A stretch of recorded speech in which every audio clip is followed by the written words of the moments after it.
Hare Krishna, அனைவருக்கும் வணக்கம். இன்றைய Hare Krishna, welcome everyone for today's live session. Today we shall continue from where we stopped. That is, we were discussing in the morning chapter 7 verse 5, 23-24. Okay, so let us continue that. Before that, let us invocation prayers. Om Namo Bhagavate Vasudevaya. Om Namo Bhagavate Vasudevaya. Om Namo Bhagavate Vasudevaya. Om Ajnanatimiram Narayana Namaskritya Naram Chaiva Narottamam Devim Saraswatim Vyasam Tato Jayamutirayeet Nashtaprayeshu Bhadreshu Nityam Bhagavata Sevaya Bhagavate Uttamasloke Bhaktir Bhavati Naishtaki.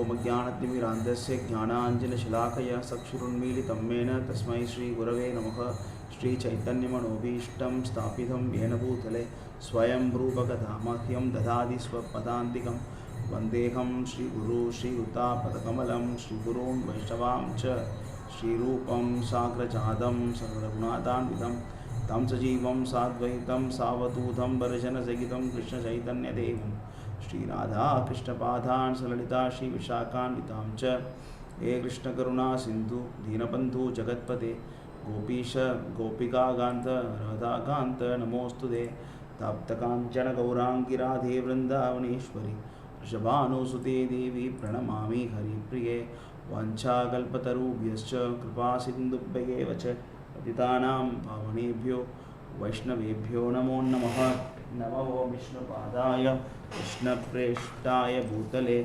Srimate Bhakti Vedanta Swami Iti Namine Namaste Saraswati Devi Gauravani Pracharine Nirvisesha Sunyavati Paschata Deshadarine Jaya Sri Krishna Chaitanya Prabhu Nityananda Shri Advaita Gadadhara Shri Vasadi Gauravakta Vrinda Hare Krishna Krishna Krishna Hare Hare Hare Rama Rama Rama Hare Hare.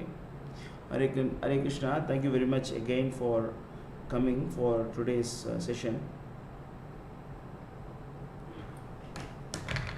So we will continue from where we stopped. So we are still in chapter 5. So the plan was to finish chapter 5 in the morning, but we could not do. So let us continue from chapter 5 of 7th Canto, Śrīmad Bhāgavatam. Prahlad Maharaj said, hearing this very famous prayer, as we all know, Shri Prahlad Uvacha Shravanam Kirtanam Vishnu Smaranam Archanam Vandanam Dasyam Sakyam Atmanivedanam Iti Pumsarpitha Vishnu Bhakti Chen Navalakshana Kriyete Bhagavati Adha Tanmanye Aditam Uttamam. So Prahlad Maharaj said, hearing and chanting about the transcendental holy name, form, qualities, paraphernalia and pastimes of the Lord Vishnu, remembering them, serving the lotus feet of the Lord, offering the Lord respectful worship with 16 types of paraphernalia, offering praise to the Lord, becoming his servant, considering the Lord one's best friend and surrendering everything unto him. In other words, serving him with the body, mind and words. These 9 processes are accepted as pure devotional service to Krishna. Through these 9 methods, one should be understood to be the most learned person, for he has acquired the complete knowledge. So, let us recap the question asked by Hiranyakashipu. So this there was 2 questions asked. So in the beginning of this chapter, the different question was asked. At the beginning of the chapter, Hiranyakashipu asked him a general question. That is, what did you learn from the spiritual master? What is the best thing you have learned from your spiritual master? That was a question asked. So, but after that, Hiranyakashipu sent him for a training with Chandamarka, and then Chandamarka taught him about the political and economical science. So now the question asked by Hiranyakashipu is that, now please repeat to me whatever you think is the best of that knowledge. So this time the question is different, because Hiranyakashipu wanted to know what Prahlad has understood. That is a different thing. Initially he asked what your spiritual master taught you, but now he is asking what did you realize. So because he wanted to know whether Prahlad has learned from the instruction of his good father, spiritual master. So now let us see what Prahlad Maharaj says. Prahlad Maharaj says, hearing and chanting about the transcendental holy name, form, qualities, paraphernalia and pastimes of Lord Vishnu, remembering them, serving the lotus feet of the Lord, offering the Lord respectful worship with 16 types of paraphernalia, offering prayers to the Lord, becoming his friend, considering the Lord one's best friend, and surrendering everything unto him. In other words, serving him with the body, mind and words. These 9 processes are accepted as pure devotional service.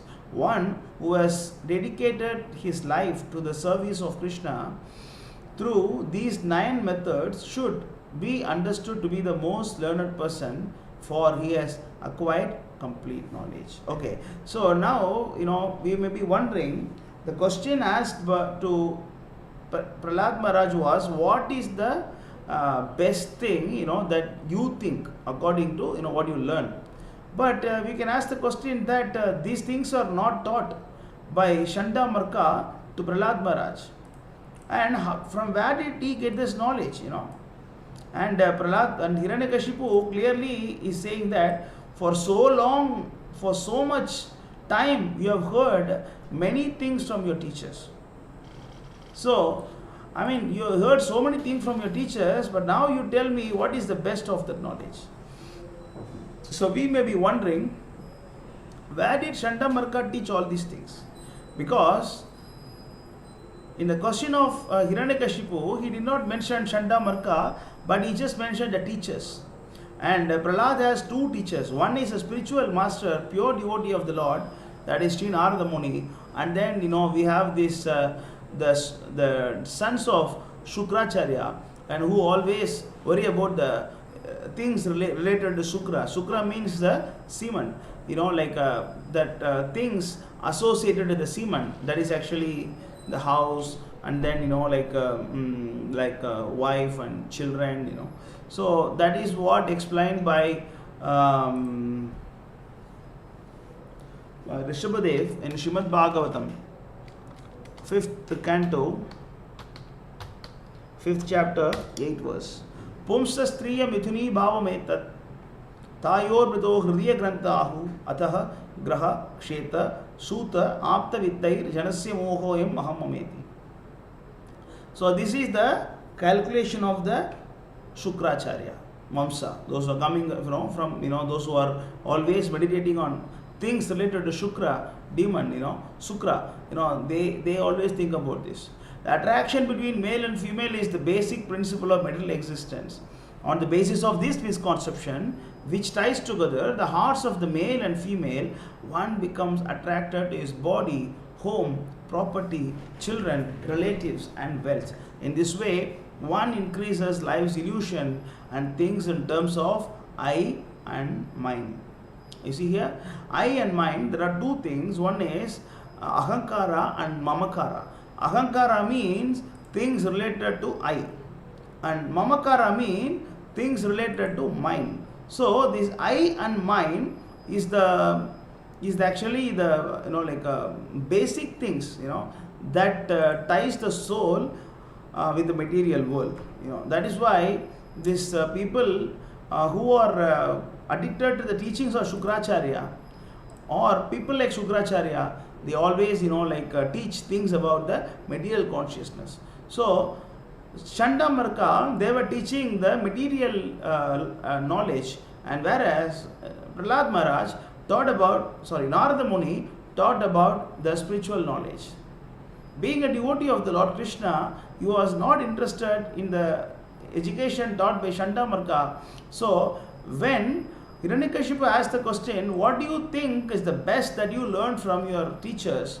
And Prahlad Maharaj rejected the teachings by Shandamarka, and then he started glorifying what he has learned from Narada Muni. So as Narada Muni says that the devotional service, that is the most important thing. So as we all know, there are 9 types of devotional service, and I strongly request all the people who are hearing this lecture to read the purport of this particular 2 slokas.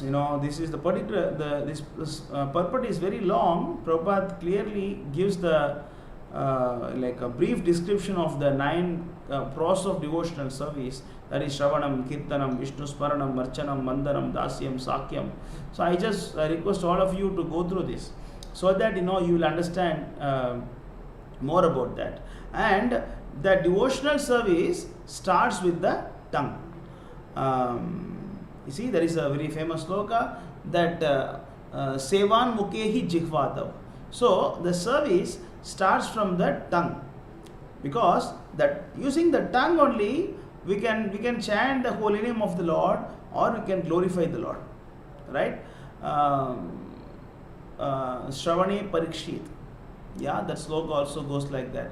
Simply by Bhagavat Smarane Parikshit, if I am not wrong. So this actually, there's a sloka, simply by hearing Parikshit Maharaj went back to Godhead, attained perfection. Simply by chanting Sukadeva Goswami attained perfection. So the best thing, the most important thing of devotional service is that actually hearing and chanting. These 2 are the most important elements of devotional service. As we will see this more detailed in Chaitanya Charitamrita, Madhya Lila,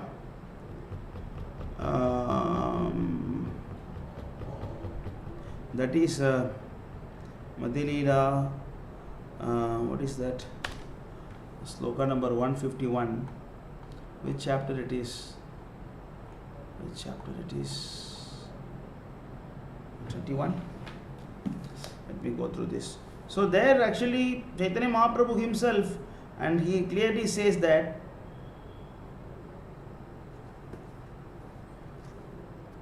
Shravanam, Kirtanam, Shravanadi Jale, it goes like that. That's famous sloka that Brahmanda Brahmite Khone Bhagyavan Jeev, that particular chapter.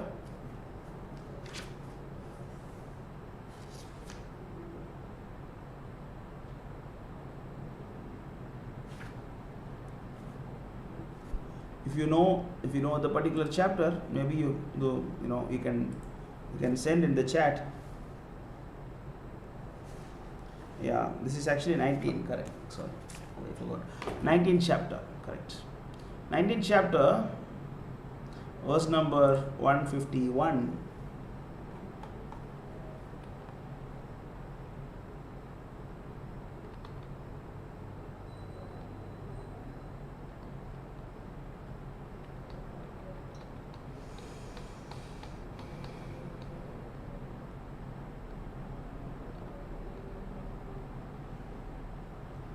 Yeah.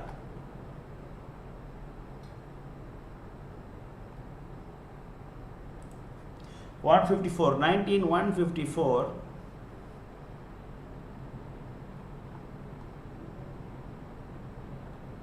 Yeah, is it here? तबेया तत्तुपरि Golok वृंदावना Krishna चरण कल्प वृक्षे खरे आरोहण.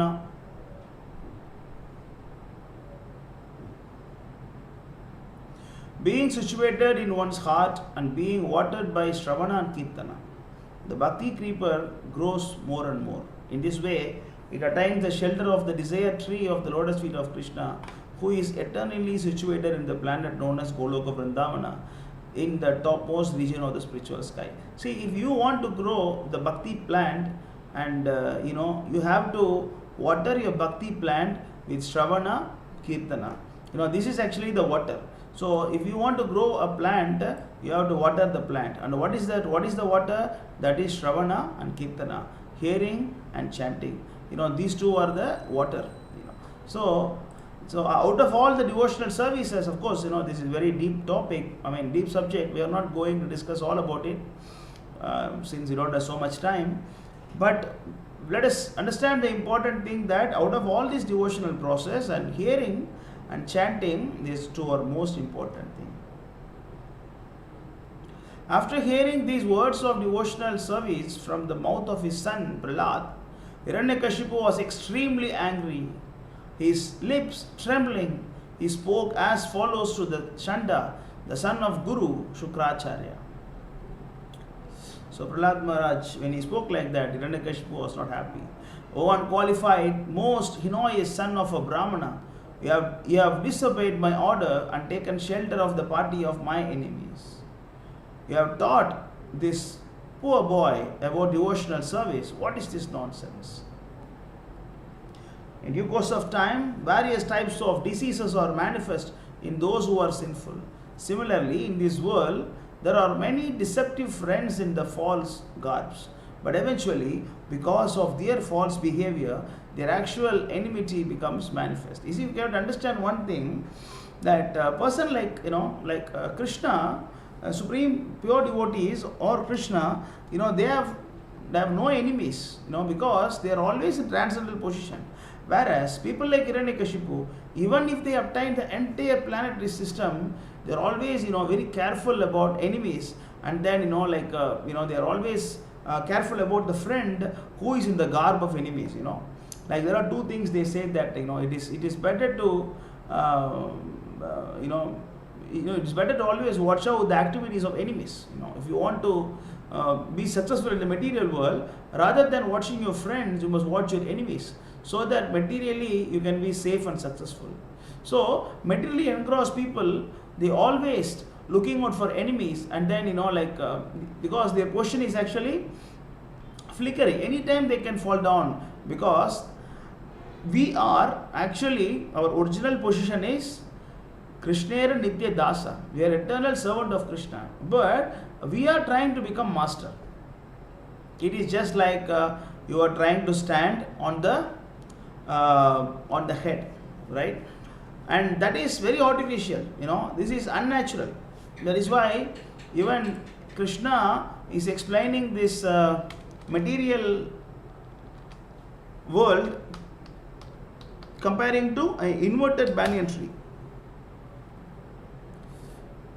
Shri Bhagavan Uvacha, chapter 15, verse 1 of Śrīmad Bhāgavatam Canto.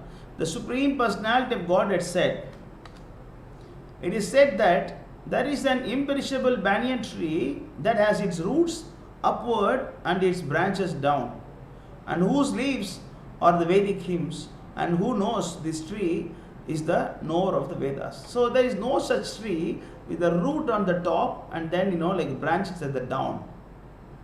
And that is only a reflection of the original banyan tree. And similarly, this material consciousness is a reflection of the spiritual consciousness. So in the spiritual world, Krishna is a master and we are servant. And in this material world, we are trying to keep ourselves as the master and Krishna and the devotees as servant. We always think that even by giving some donation to the temple, and we think that I gave donation to the temple. We don't understand that everything belongs to Krishna and the devotees. So, but we falsely think that I am giving to Krishna. So, but this is actually just like standing on upside down, just like the banyan tree, which is upside down. So, how long you can stand upside down? You cannot stand for a long time upside down. You have to eventually fall down. Yeah, thank you, Satyam Prabhu. Sri Vishnu Smarane Parikshit. Yeah, thank you. That is a sloka. Correct. Bhakti Rasamrita Sindhu 12265. Okay, let us go back to this. So that is why, these people, the material conscious people, they are always worried about their material position and looking out for people, who are trying to take away their post. They are always watching out. Where is the enemy? And where is the enemy? Where is the enemy? But the devotees are always looking for where is Krishna? Where is Krishna? Where is Krishna? So, Hiranyakashipu started chastising Shandamarka. The son of Shukracharya, Hiranyakashipu's spiritual master, said, O enemy of King Indra, O king, whatever your son Prahlad has said was not taught to him by me or anyone else. His spontaneous devotional service has naturally developed in him. Therefore, please give up your anger and do not unnecessarily accuse us. It is not good to insult a Brahmana in this way. Sri Narada Muni continued, when Hiranyakashipu received this reply from the teacher, he again addressed his son Prahlad. Hiranyakashipu said, You rascal, most fallen of our family, if you have not received this education from your teachers, where have you gotten it? So, he want to know who is a culprit, who has poisoned his son, so-called poisoning. Prahlad Maharaj replied, because of their uncontrolled senses, persons too addicted to materialistic life make progress towards hellish conditions and repeatedly chew that which has already been chewed. Their inclinations towards Krishna are never aroused, either by the instruction of others, by their own efforts, or by the combination of both. Okay. So here, Prahlad Maharaj is stressing on one important point. Matirna Krishne paratos satova mitho abhibadyate grahavardhanam adanta kopir vishatam tamishram punas charvita charvanana. You see, because the people who are addicted to materialistic grahavardhanam, the word is very important thing. Krishna, Prahlad Maharaj is explaining here is grahavradhanam. Grahavradhana means the one who is always in the bodily concept of life. Matirna Krishne paratosvatova. Like those people who are always in bodily concept of life, they cannot understand Krishna consciousness. They cannot understand Krishna consciousness even by their own self, even by the instruction of others. We have our own experience around the world. We are trying to preach Krishna consciousness to everybody. Whoever we meet, we are trying to Krishna Upate. Whoever we meet, we are trying to speak about Krishna, right? But mostly the response from the people is that, and they are not interested. They are not interested, They don't want to know about Krishna. They are not interested to know about Krishna. Is it clear? Why? Because of this point, Grahavratanam, they're always, they're saying, sorry, Swami, I'm busy, I have to go, I have to go to this, I have to do this, I have to do that, I have to go for a birthday party, I have to go for this and that. So many reasons for not serving Krishna. Adanta Gopihi. See? Adanta Gopihi. Adanta Gopi. If you are too much addicted to materialistic life, then what happened? Adanta Gopihi. Your senses become Adanta. Adanta means uncontrolled. Uncontrolled senses. Uncontrolled senses are the culprit. Vishatam Tamishram. Because of that, we go to hellish life. And then what they do? Punas Charvita Charvananam. They are chewing the same thing repeatedly. You put something in the mouth and chew the same thing again and again and again and again and again and again and again. It means birth after birth after birth after birth after birth after birth. You simply, what you're doing? Eating, sleeping, mating and defending. Again eating, sleeping, mating, defending. Eating, sleeping, mating, defending, and keep on doing this, continue this. Sometimes we do as a mosquito, sometimes we do as a human being, sometimes as demigods and sometimes as the demon. But the point is that we are simply repeating, chewing the chew. Why? Because Adhanta Gopi Vishatam Tamishram. You see, Adhanta Gopi, uncontrolled senses of the Grahavratanam, bodily conscious people, Vishatam Tamishram. Vishatam means enter, we enter into darkness. So materialistic people, they make progress towards hellish conditions and repeatedly chew that which has already been chewed. And this is the demoniac way of life, Like Krishna is saying in Bhagavad Gita, chapter 16, that Ashirim Yoni Mapanna Muda Janmani Janmani. This is 1620. Like those who are demoniac tendency, those who are doing demoniac tendency, and what Krishna is doing to them.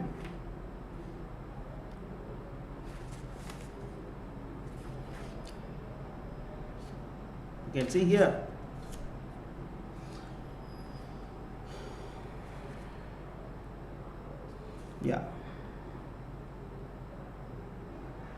Yeah, one sloka before. Start from 1619. Those who are envious and mischievous, who are the lowest among men, I perpetually cast into the ocean of material existence, into various demoniac species of life, and then again and again we take birth again and again because of the demoniac tendencies of Adanta Gopi. Adanta Gopi means uncontrolled senses. Senses are not bad, but the senses must be under control. When the senses are not controlled, and then we tend to do all the sinful activities, and then attaining repeated birth amongst the species of demoniac life. O son of Kunti, such persons can never approach me. Gradually they sink down to the most abominable type of existence. So if we don't control the senses, and this is the result, then we will go down. Urdvam gachanti sadvashta madhye tishtanti rajasa gahanna gunavrittischa ado gachanti tamasa. This is actually 15th chapter of Bhagavad Gita. This is Urdvam gachanti sadvashta.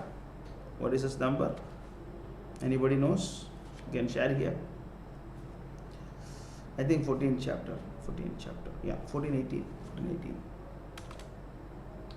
1418 you can see Urdvam gachanti sadvashta madhye dishtanti rajasa. Those situated in the mode of goodness gradually go upward to the higher planet. Those in the mode of passion live on the earthly planets, and those in the abominable mode of ignorance go down to the hellish worlds. Clear? So this is what happens. Anyway, the point is that when we are materially engrossed, and then even in the name of demigods, the name of demons, even in the names of humans, in whatever level we are chewing the same thing. We enjoyed the company of wife and children being Indra, and then enjoyed the same thing being Hiranyakashipu, right? And what is the difference? Hiranyakashipu is suffering, and Indra also suffering. So, but Prahlad is not suffering because he is a pure devotee of Lord. Madhirna Krishna Bharato Swakatova. See, this is a very important sloka. Next verse. Person who was strongly entrapped by the consciousness of enjoying material life, and who have therefore accepted as their leader or guru a similar blind man attached to external sense object, cannot understand the goal of life is to return home back to Godhead and engage in the service of Lord Vishnu. As blind men guided by another blind man miss the right path and fall into ditch, materially attached men led by another materially attached man are bound by the ropes of fruitive labor, which are made of very strong cords, and they continue again and again in materialistic life and suffering the threefold misery. So this is the problem. We always tend to have the company of non-devotees, because we want to enjoy senses, and then we also like to be with the company of those people who are also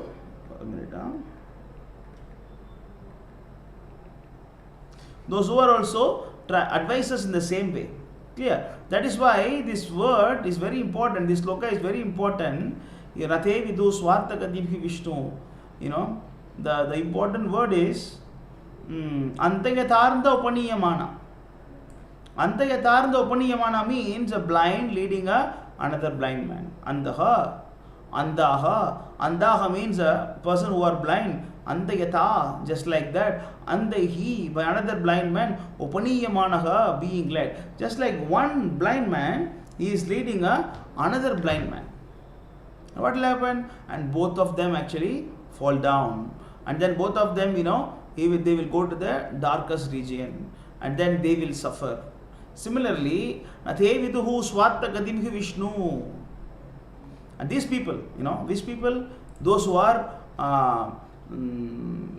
Andanda Gopi, Vishitam, Andanda Gopi, Grahavratana. So those people who having uncontrolled senses, this kind of people, they do not know the real purpose of life. See the word Swartha. Swartha means aim. Artha means meaning. Yeah. Artha means meaning. You see, that's a very important sloka is there. Janmalabha parapumsam ante narayana spritihi. This is a very important sloka. Janma labha para pumsam ante narayana spriti. This is from Śrīmad Bhāgavatam. Let us discuss this. I think second chapter, 216. Let us go to 216 of Śrīmad Bhāgavatam. And here, what is the word? Krishna is, Prahlad Maharaj is saying, right? Nate viduhu swartha katibhi Vishnu. The original meaning of life is to attain Vishnu. The same thing is, same thing is told by Sukadeva Goswami this way. Etavan Sankhya-logapyam swadharma parinishthaya janmalabha parapumsam ante narayana spriti. The highest perfection of human life achieved either by complete knowledge of matter and spirit, by practice of mystic powers, or by perfect discharge of occupational duty is to remember the personality of Godhead at the end of life. So Janma Labha Para. So the topmost benefit of this life is to go back to Godhead. You can choose whatever. Either actually you can do Sankhya Yoga, or you can do like Jnana Yoga, or you can do Ashtanga Yoga, or you do whatever you want. Ena tena prakarena mana Krishna nivedita. Some more rather engage your mind in Krishna's service, but please think of Narayana. That is why we were discussing in the first chapter of the 7th chapter that even by lust, even by anger, even by enmity, some more rather fix your mind in Krishna's service, right? That is a point. That is a point advised by Narada. Narada told this to Yudhishthira Maharaj, right?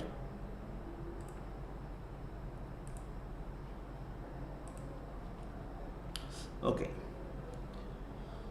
So these materially attached men, they are always bound by the ropes of fruitive labor.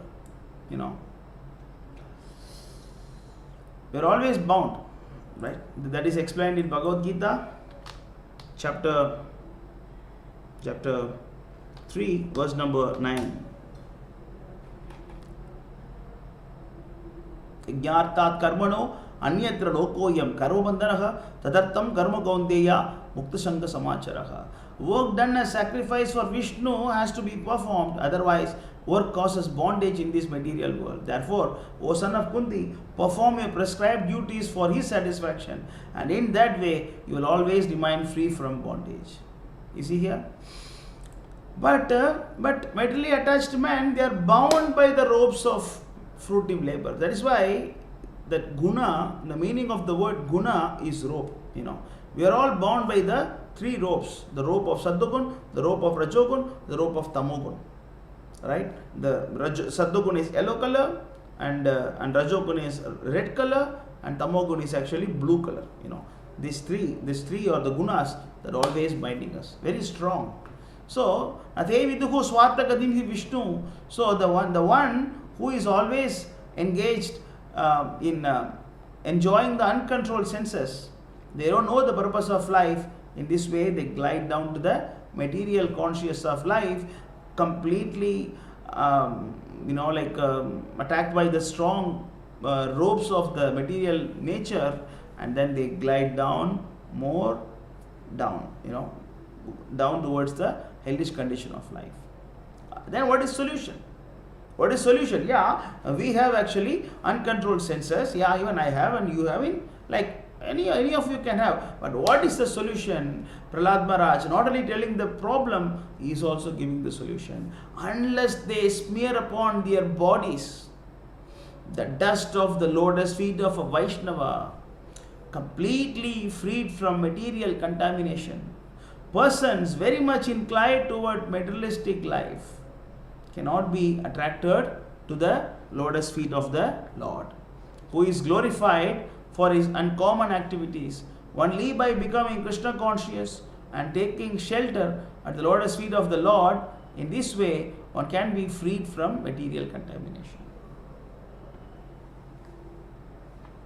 So,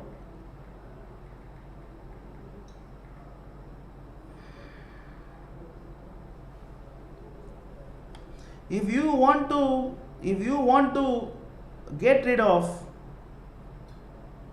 the material contamination, what you have to do? Serve the devotees. Unless you serve the great personalities, it is actually which is not possible to attain the mercy of Krishna. You cannot come after the material, you cannot come out of this material conscious of life. This is explained in Srimad Chaitanya Charitamrita, Madhya Lila, 24th chapter, 339th verse.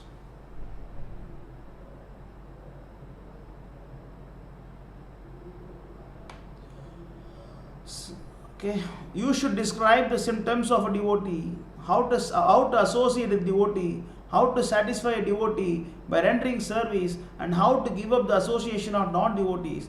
Should also explain the value of regularly hearing the recitation of Śrīmad Bhāgavatam. So this is the instruction.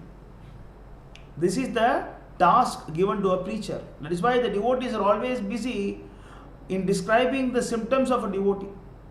Because if you don't tell the symptoms of devotee, and then people, they start serving some non-devotees, and they get cheated. So you should tell who is the devotee and how to associate the devotee, how to satisfy the devotee by rendering service. That is why Tadvidi Pranipadena Pariprashnena Sevaya. Whenever you see a devotee, you must start serving them. Right? Simply by serving devotees, and then we get all the good qualities. It is also mentioned in Nectar of Instruction. Text 5. One should mentally honor the devotee who chant the holy name of the Lord. One should offer humble obeisances to the devotee who has undergone spiritual initiation, Diksha, and is engaged in worshipping the deity. And one should associate with and faithfully serve that pure devotee who is advanced in undeviated devotional service and whose heart is completely devoid of the propensity to criticize others. So, here Rupa Goswami also clearly mentioned that one should associate with and faithfully serve that pure devotee who is advanced in undeviated devotional service and whose heart is completely devoid of propensity to criticize others.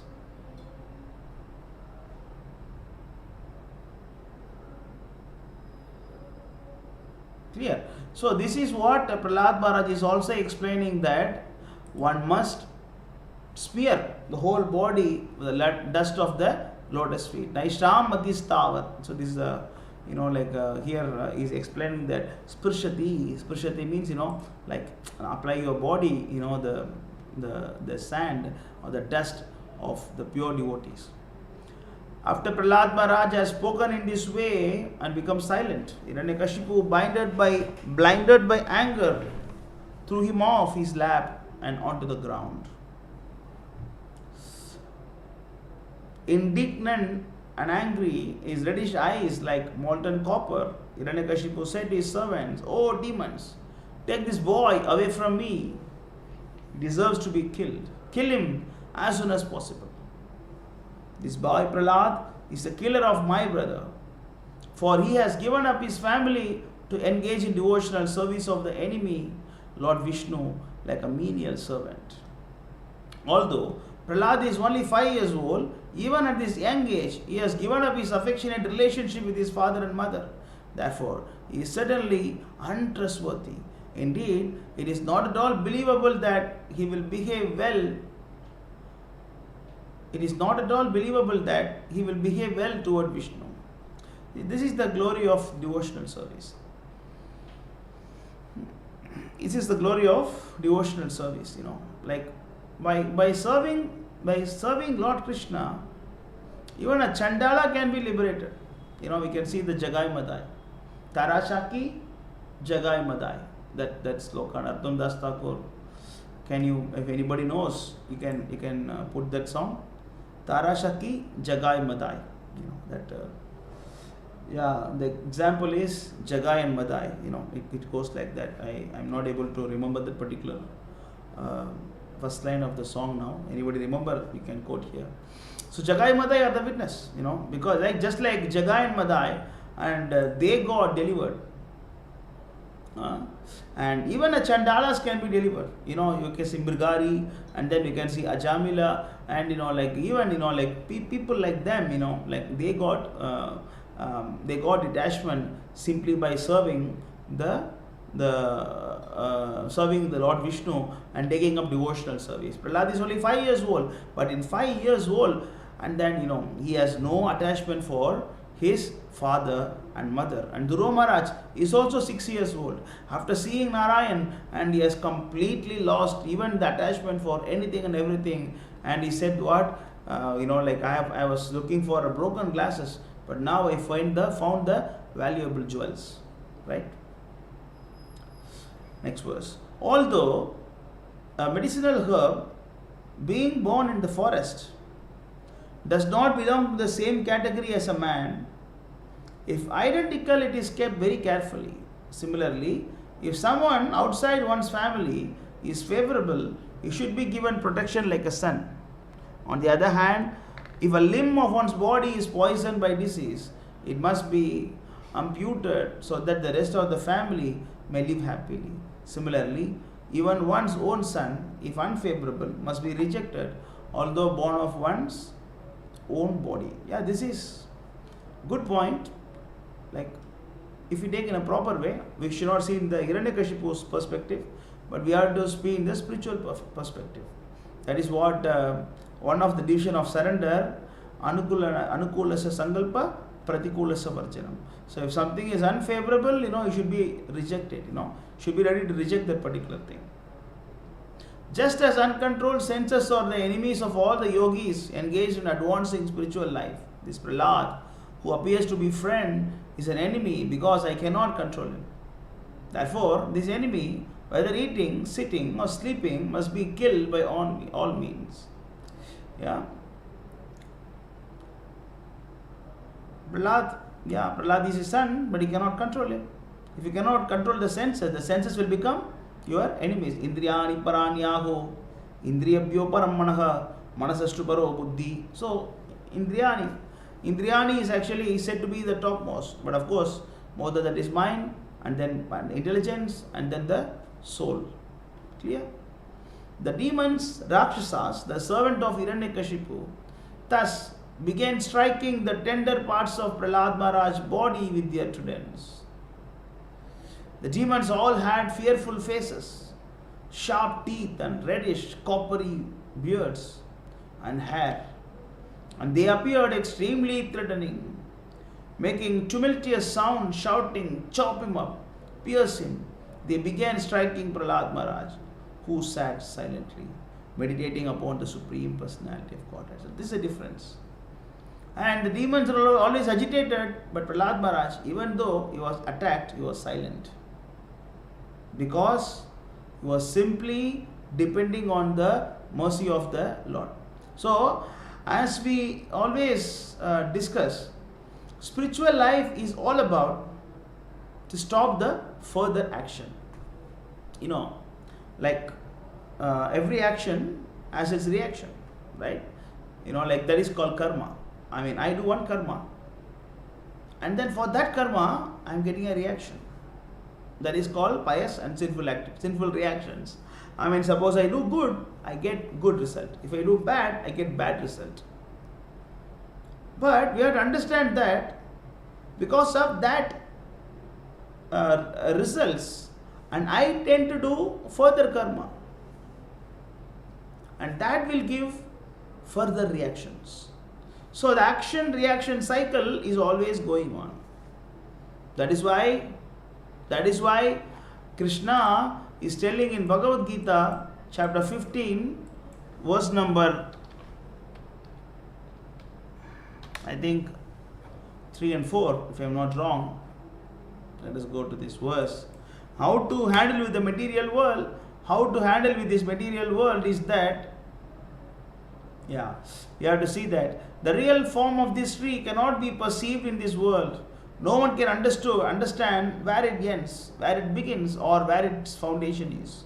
But with determination, one must cut down this strongly rooted tree with the weapon of detachment. Therefore, one must seek that place from which, having gone, one never returns, and there surrender to the Supreme Personality of Godhead, from whom everything began and from whom everything has extended since time immemorial. This is Bhagavad Gita chapter 15, verse 3 and 4. So what is the solution? The solution is that with determination one must cut down the strongly rooted tree with the weapon of detachment. So when there is an reaction of my previous karma, I should take it. I should not do further action to this. Simply fold the hand and then pray to Krishna. Krishna, I am suffering because of my past sinful activities. Let me suffer. I am not going to do any reaction to this. I am going to simply tolerate this. That is what Krishna is saying in Bhagavad Gita in chapter 2, verse number 14. He is saying that Tam Stitikshasva Bharata Matra Sparshashtu Kaunteya Sitosha Sukha Dukkada Agama Apayino Nitya Tam Tidikshasva Bharata. So the non-permanent appearance, disappearance of and distress, and their disappearance and decoys are like the appearance and disappearance of winter and summer seasons. They arise from the sense perception, O Sion of Bharata, and one must learn to tolerate them without being disturbed. See, this is the key, and how much you tolerate. How much you tolerate. That is actually the most important thing. Clear? So that's why Prahlad Maharaj was silent, and then he was simply silently, and then he was meditating on the Supreme Personality of Godhead, even though all the demons, they look very, very ferocious. And then, this only 5 years small boy, and then, but he was not afraid. Just like Haridas Thakur, he was not afraid when he was beaten up in 22 markets, he was not afraid. Even though a person who has no assets in pious activities performs some good deed, it will have no result. Even though a person who has no assets in pious activities performs some good deed, it will have no result. Thus the weapons of demons had no tangible effects upon the Prahlad Maharaj, because he was a devotee undisturbed by material conditions and fully engaged in meditating upon and serving the Supreme Personality of Godhead, who is unchangeable, who cannot be realized by the material senses, and who is the soul of the entire universe. This is called as Samadhi state. Samadhi. One who attained the stage of Samadhi, and then he is not disturbed. He is not disturbed. He is not disturbed, but material conditions. He is not disturbed.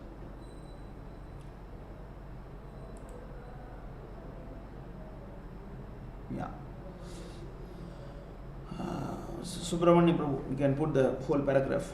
Hari Hari Bifale Janama. You can put the particular line. You can put Papi Tapi Jada Chilo Harinama Udarno. Just put the 2 lines together. Okay.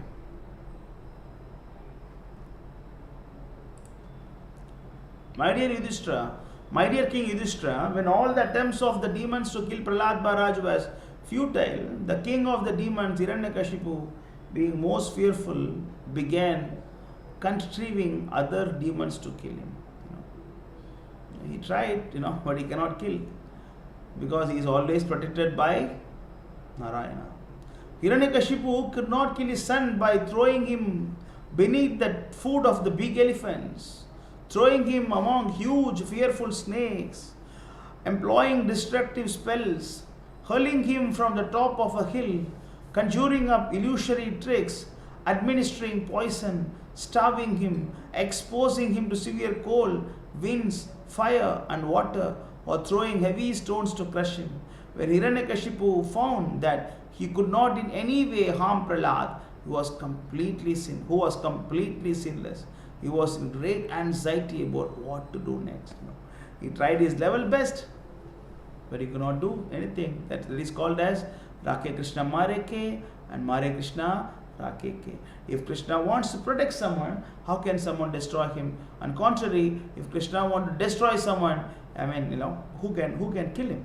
Who can protect him? So Hiranyakashipu tried his level best to kill Prahlad Maharaj, but Prahlad Maharaj cannot be killed.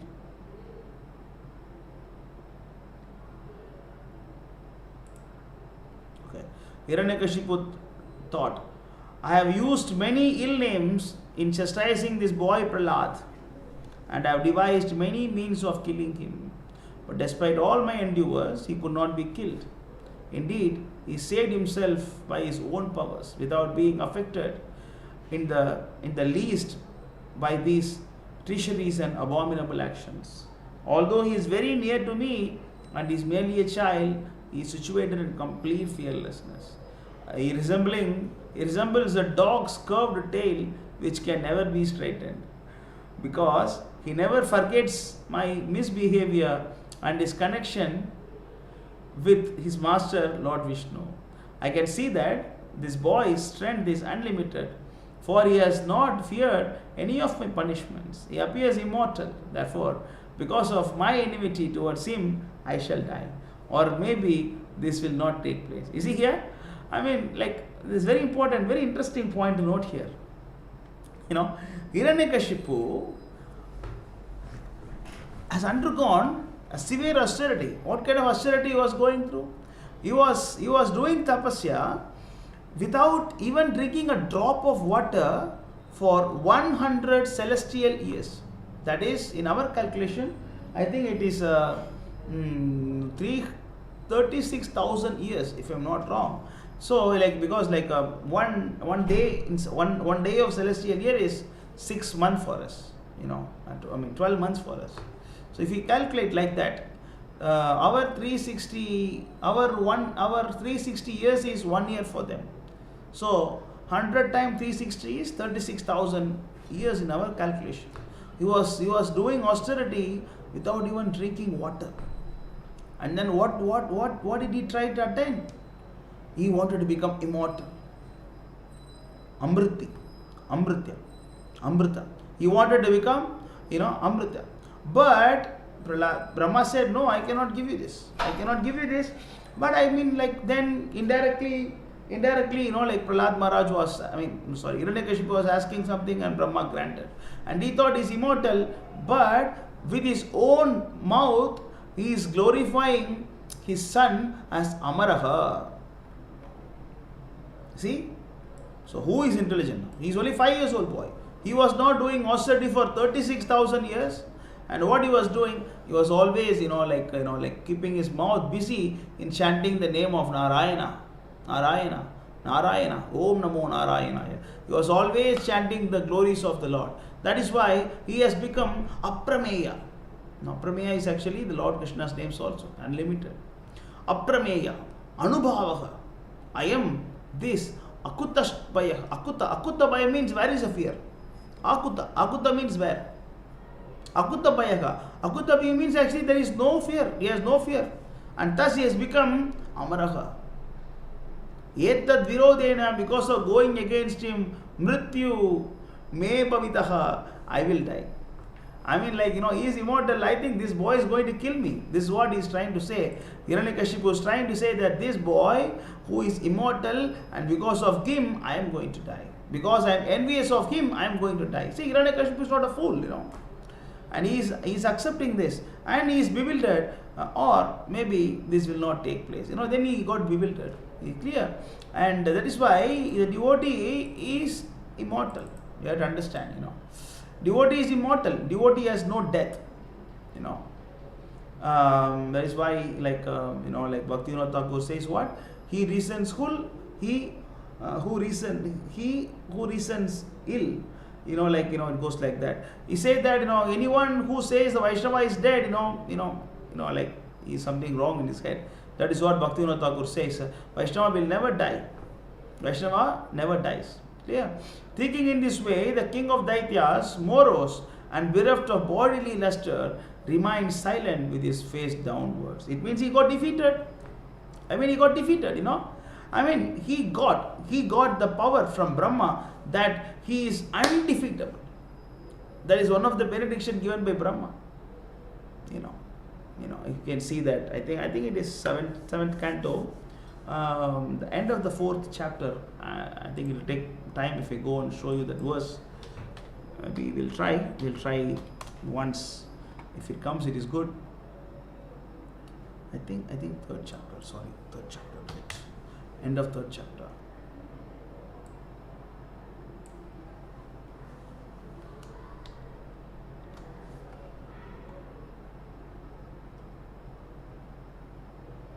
Yeah. This is the verse.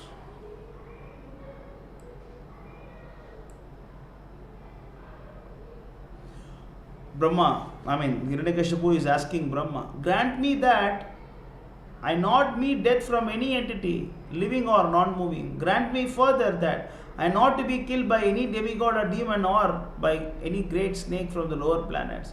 Since no one can kill you in the battlefield, you have no competitor. Therefore, grant me a benediction that I too may have no rival. Give me sole leadership over the all living entities. But this did not happen. And Hiranyakashipu was defeated by his 5-year-old son Prahlad, who is a pure devotee of Lord.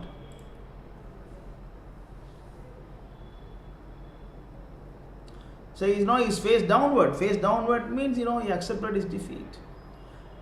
Then Shanta and Amarka, the 2 sons of Shukracharya, spoke to him in secret. O Lord, we know that when you simply move your eyebrows, all the commanders of the various planets are most afraid. Without the help of any assistant, you have conquered all the 3 worlds. Therefore, we do not find any reason for you to be morose and full of anxiety. As far as Prahlad, he is nothing but a child and cannot be the cause of anxiety. After all, his bad and good qualities have no value. So, this is how Shandamarka he pacified Hiranyakashipu. Until the return of a spiritual master Shukracharya, arrest this child with the ropes of Varuna so that he will not flee in fear. In any case, by the time he is somewhat grown up and has assimilated our instruction or served our spiritual master, he will change in his intelligence. Thus, there need to be no cause for anxiety. After hearing this instruction of Shandamarka, the son of his spiritual master, Hiranyakashipu agreed and requested them to instruct Prahlad in the system of occupational duty, which is followed by royal householder families. There is no other option. What else Hiranyakashipu can do? He should do some, he should, say, okay, try your best. Therefore, Shanta and Amarka systematically and unceasingly taught Prahlad Maharaj, who was very submissive and humble, about mundane religion, economic development and sense gratification. This remember me of the discussion between Chaitanya Mahaprabhu and Sarvabhauma Bhattacharya. Sarvabhauma Bhattacharya, when he was speaking about Vedanta Sudra for 7 days, Chaitanya Mahaprabhu was quiet, very humble and then submissive. He was simply hearing but not responding. And then he asked, of course that's a different topic, we don't go inside the topic. And just like that, here also, Prahlad Maharaj, and then he's very submissive, humble, and then he pretends like he is hearing what is taught by Shanta and Amarka. The teacher Shanta and Amarka instructed Prahlad Maharaj in the 3 kinds of material advancement called religion, economic development and sense gratification. Prahlad, however, being situated above such instructions, did not like them. For such instructions are based on the duality of worldly affairs, which involve one in the materialistic way of life marked by birth, death, old age and disease. You see, the duality, that is the binding element, binding agent in the material world. That is why Krishna is saying in Bhagavad Gita, chapter 7, verse number 28. Yeah. Esham dvantakatam pavam jananam punyakarmanam te dvantva moha nirmukta bhajante mam dridhavrataha. Person who have acted piously in previous lives and in this life, and whose sinful actions are completely eradicated or freed from the dualities of delusion, and they engage themselves in my service with determination. So if you want to engage in Krishna's service with full determination, and you should be freed from the delusion of dualities. Dvantva mohena bharata. Dvantva is actually a moha. It's a delusion. Moha means delusion, which is not fact. So there is no dvandva, because we are soul, we are never good, we are never bad. So for example, someone asks, Krishna is good or bad? Krishna is neither good nor bad. He is transcendental. He is transcendental. Clear? And similarly, we are also neither good nor bad, nor white, nor black, nor go on, fame and infame. It is not like that. It's not about the dualities.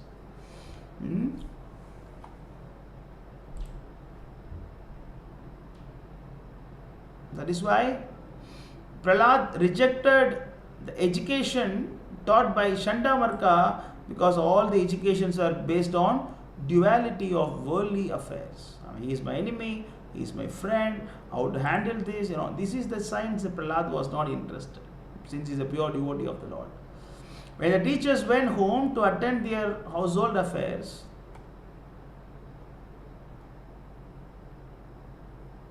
the students of the same age as Prahlad Maharaj would call him to take the opportunity of leisure hours for play.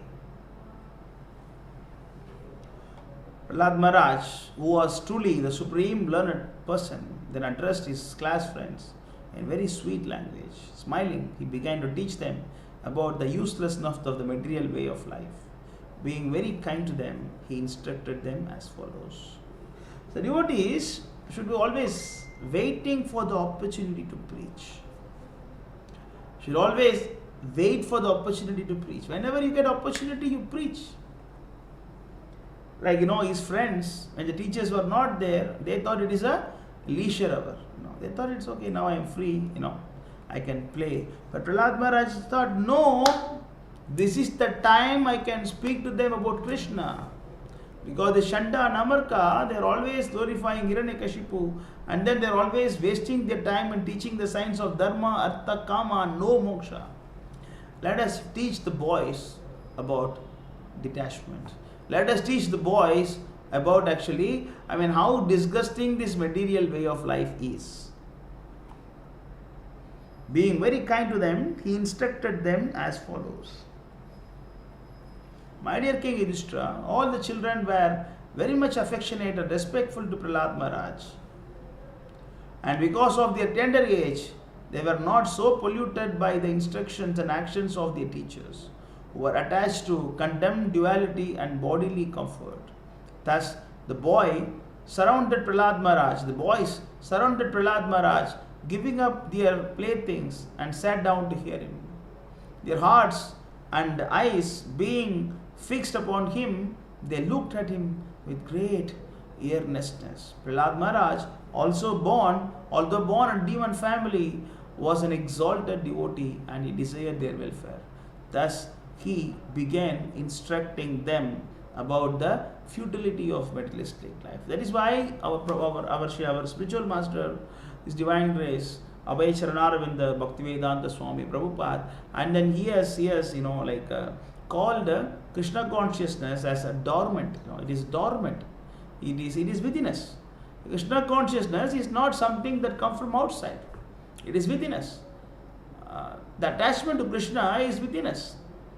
It is just that, we forgot it because being conditioned for so many lives.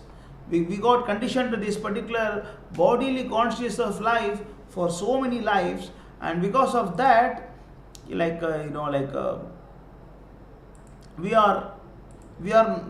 just simply forgot. We just simply forgot Krishna. Clear?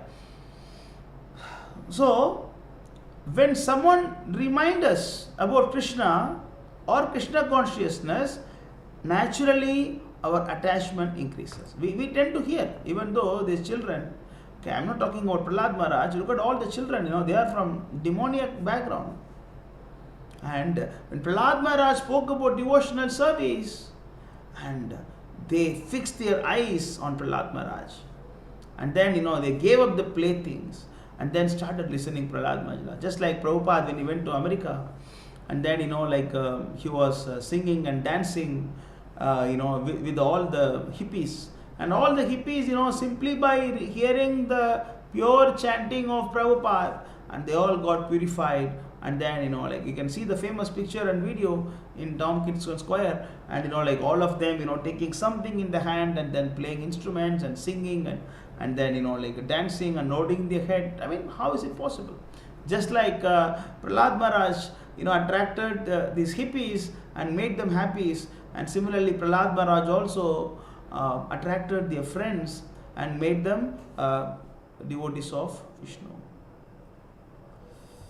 Thus, he began instructing about the futility of materialistic life.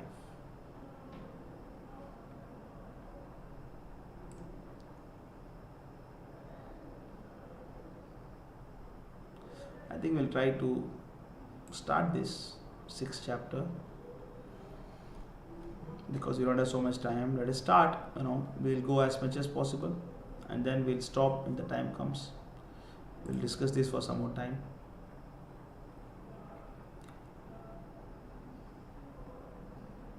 Yeah, Anandi Mataji shared. Attachment means accepting things for one's sense gratification, and one's sense gratification. And detachment is the absence of such sensual attachment. This is Bhagavad Gita 256.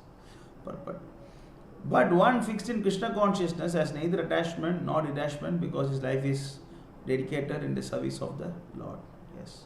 So, if you have any questions, you can type here, so we can reply later. And thanks for everyone who is watching this. I know this is a very odd time, 8 o'clock, Still, I think we'll go with this 6th chapter of 7th Canto Śrīmad Bhāgavatam. Let us go to the heading is Prahlad instruct his demoniac schoolmates. This chapter describes Prahlad Maharaj's instructions to his class friends. In speaking to his friends, who were all sons of demons, Prahlad Maharaj stressed that every living entity, especially in human society, must be interested in spiritual realization from very beginning of life. When human beings or children, they should be taught that Supreme Person and the Godhead is the worshipable deity for everyone. One should not be very much interested in material enjoyment. Instead, one should be satisfied with whatever material profits are easily obtainable, and because the duration of one's life is very short, one should utilize every moment for spiritual advancement. One may wrongly think in the beginning of our lives, let us enjoy materialistic facilities, and in old age we may become Krishna consciousness. Such materialistic thoughts are always useless because in old age one cannot be trained in the spiritual way of life. Therefore, from the very beginning of life, one should engage in devotional service, Shravanam Kirtanam Vishnuhu. This is the duty of all living entities. Material education is infected by the 3 modes of material nature. But spiritual education, for which there is a great need in human society, is transcendental. Prahlad Maharaj disclosed the secret of how he had received instruction from Narada Muni by accepting the lotus feet of Prahlad Maharaj. By accepting the lotus feet of Prahlad Maharaj, who is in the parampara succession, one will be able to understand the mode of spiritual life. In accepting this mode of activity, there is no need for material qualifications. After Prahlad Maharaj's class friends had listened to Prahlad Maharaj, they inquired how he had become so learned and advanced. In this way, this chapter ends.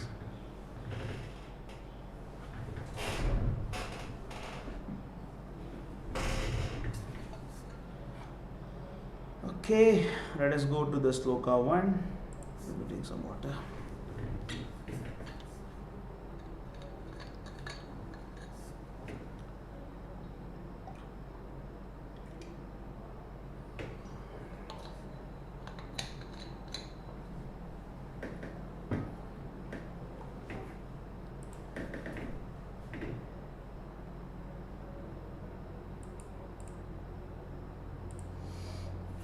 Text 1.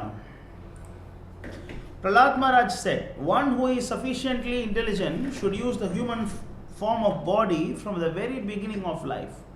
In other words, from the tender age of childhood to practice the activities of devotional service, giving up all other engagements. The human body is most rarely achieved, and although temporary like other bodies, it is meaningful because in human life one can perform devotional service. Even a slight amount of sincere devotional service can give up one complete perfection. This is very, very important verse for the parents. The parents should understand this, They should not think, oh, this is not very important. This material education is important, let him do the homework first. But this is not important. The parents should not falsely think like that. Sri Prahlad uvacha, kaumaram acharet prajño. Achara means, practice. Achara means practice. When you have to practice kaumara, at 5 years old. Dharmam bhagavatanika. Why? Durlabham manush janmam. This human life is very, very rare opportunity. Tattabi adruvam artatam. So this human life is a very, very rare opportunity. Yeah. That is what Govinda Dasa is also explaining, that Bhaja Huremana Srinanda Nandana Abhaya Charanara Vindare Durlabha Manava Janama Satsange Taraho E Bhava Sindhure. So this Bhava, this material world is explained as Durlabh, very, very, very, very rare. The same thing is explained in Śrīmad Bhāgavatam 11th Canto, 9th chapter, verse number 29. You can see here, Labdva Sudarlavam idam bahusambhavante manushyam martadam manityam apihadira turnam etatanapatet anuvrittiyavan nishreshaya vishnau kalau sarvatasyad. See here, after many, many births and deaths, one achieves the rare human form of life, which although temporary, affords one the opportunity to attain the highest perfection. Thus, a sober human being should quickly endure for the ultimate perfection of life as long as his body, which is always subject to death, has not fallen down and died. After all, sense gratification is available even in the most abominable species of life, whereas the Krishna consciousness is possible only for human being. You see, this Krishna consciousness is possible only for human being. So, Turnam etata napatet anuvrittiyavan, before the body falls down, use the opportunity and utilize it in the service of Krishna. That is the instruction by Prahlad Maharaj. The first instruction, you should start spiritual life when you are just 5 years old. Not late. The human form of life offers one the chance to return home back to Godhead. Therefore, every living entity, especially in the human form of life, must engage in devotional service to the lotus feet of Lord Vishnu. This devotional service is natural because Lord Vishnu, the Supreme Personality of Godhead, is the most beloved, the master of the soul and well-wisher of all other living beings. Of course, for every verse of this sloka, we can quote so many slokas, every verse of the sloka is very, very important. Yeah, but of course the point is that human form of life is very, very important and you should not waste your time and then engage in service. Hari Hari Bifale Janama Unainu. So knowingly I have drunken the poison. What is that? Manushya Janamapaya Radha Krishna na bhajaya. Even though I appeared in the human form of life, but Radha Krishna na bhajaya, and I'm not worshipping Radha Krishna in this way. Janiya Suniya Vishakainu. So knowingly I have drunk the poison.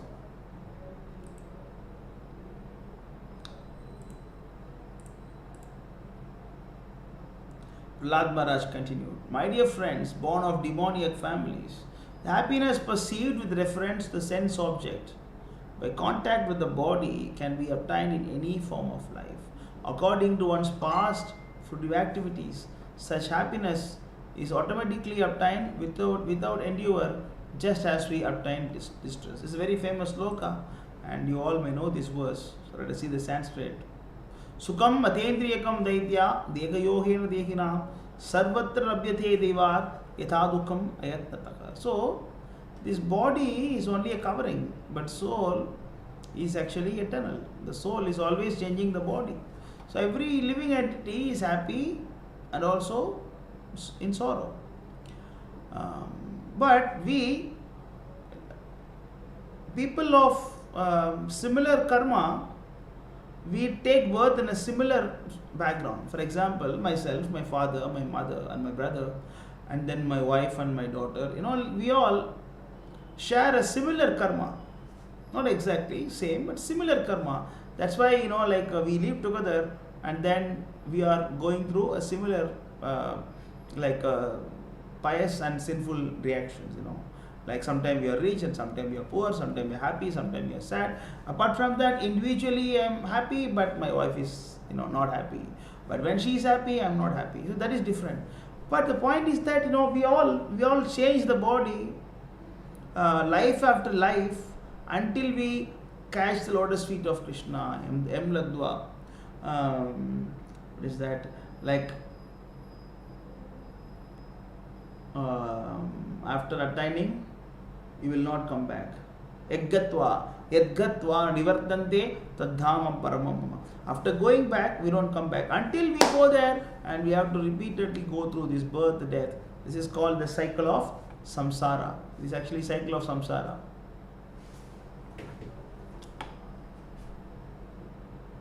So that is why we should not be bewildered by the happiness and distress. That is why Prahlad is telling to his friends, my dear friends, you are trying to be happy, but you must understand that even the abominable living entity is also trying to be happy. For example, we try to enjoy the taste of delicious prasadam offered for the pleasure of Sri Mukunda, Sri Madhava. When we offer to Krishna, Govinda, and then after Govinda accept it, and then we take it. That is our happiness. But some people, they like to cook for themselves and then eat only for themselves. And some people, they even kill other living entities and eat for their satisfaction. But some living entities, they even eat the snakes and dogs. But some living entities, like pigs and dogs, they even eat the stool. But everybody is happy. Like I am happy by taking prasadam, and somebody is happy by taking actually karmi food, and somebody is happy by taking this dogs and snake, and somebody is happy by eating the stool. But for me, eating stool is very abominable.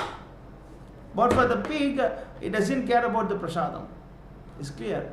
So that is why. But the point is that the happiness is a feeling. That is why it is called as Dvandva Mohena Bharata. This Dvandva is actually moha, it's an illusion. Because of illusion, I think I'm happy. For example, this bottle, it looks very cool for me. Why does it look cool for my hand? Because my body is having more heat. Because my body is having more temperature, and when I touch this, I feel chillness, I feel cold. And if the object is more heater than my body. For example, if I touch a bottle of hot water and I feel it hot because my body is colder than the particular thing. So what is the nature of my body? Is it hot or cold? No, it is actually what is the word? It is actually, it is not, it is relative. Yeah, it is relative, because when I compare this, I feel hot or cold. And similarly, the happiness is also, it's an illusion. And Prahlad Maharaj is saying that says happiness is automatically obtained. It is not because of your hard work. Like people think that by working hard, I will get success. No, you get success because of your karma. And then you work for it. And you think that because of my work, I got this. That you can see, some people they work hard but they don't get the result. And some people they don't work hard but they get the result. Similarly, happiness is obtained without any endure. And similarly, we get distress also. That we can see in the Chitraketu story also. We saw this. Endures merely for sense gratification or material happiness through economic development are not to be performed, for they result only in loss of time and energy with no actual profit. If one's endeavors are directed toward Krishna consciousness, one can surely attain the spiritual platform of self-realization. There is no such benefit from engaging oneself in economic development. Anyway, everything is, like going to be vain in one day. The moment we lose the body, we don't take anything. That's why Prahlad Maharaj is, advising him not to engage in sense gratification activities. The same thing is explained in Śrīmad Bhāgavatam Canto 1, Chapter 2, I think verse number 28 or 8. Right, 8. 8. Is it 8?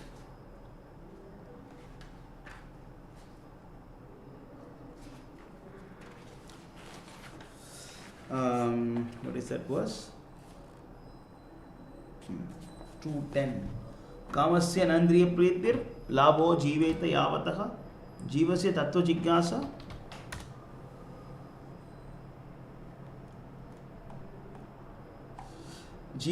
जिज्ञासा नार्तो यच्छेह कर्मभिः. Life desire should never be directed towards sense gratification. One should desire only a healthy life or self-preservation. Since a human being is meant for inquiry about the absolute truth, nothing else should be the goal of one's works. See here, this is very important, and the same thing is told by Sukadeva Goswami. Sukadeva Goswami is explaining this.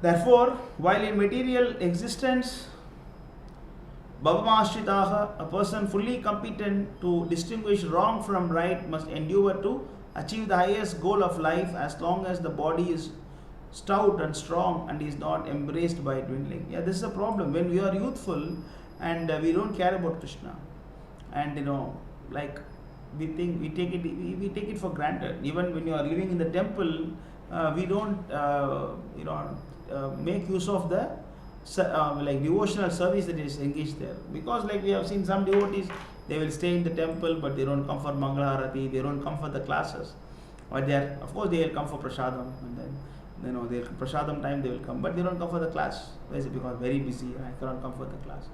Why? Yeah, because we are taking it for granted. We think it's okay, fine. Yeah, every day it's happening. What is so great about today? Every day the class is going on. Every day Mangalarti is there. Every day Darshanarti is there. Every day Guru Puja is there. So what is so great about it? I mean, what if I lose today? Tomorrow also I can go attend this. So we think like that. But, our body will become, old one day.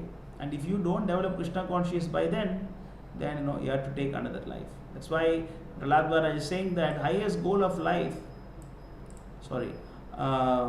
must endure to achieve the highest goal of life as long as the body is stout and strong and is not embarrassed by dwindling, because body is subjected to dwindle. Okay, before it dwindle, we have to do this. Okay, let us stop here. So from tomorrow we'll start from the text 6 of Śrīmad Bhāgavatam 7th Canto, chapter 6. So tomorrow is Narshimha Chaturdasi, is the very auspicious day, and we fast until evening. Until evening we fast. So without water we'll fast. Hiranyakashipu was fasting without water for 36,000 years of our calculation. Let us fast only few hours. Okay, so we will not die by fasting for so long. Hiranyakashipu did not die by fasting 100 years of 100 celestial years, and so please don't think that we will die by fasting until that dusk. So let us fast. Let us fast tomorrow, and let us celebrate Narshimha Chaturdasi. Yeah, tomorrow morning we'll have a darshanat in the temple. Whoever is nearby temple, you can come to the temple, attend the program. And after that, we'll have a detailed discussion again on Narshimha pastimes. Maybe we'll try to finish this chapter 6 tomorrow morning. Tomorrow evening, no class because we have a program here. And we will continue this day after tomorrow. We will continue this class until we finish the 10 chapters of this Śrīmad Bhāgavatam 7th Canto. Okay. Thank you so much for coming. If there is no questions in the chat, let us stop here. Any questions? You can post it now. Otherwise, we stop here.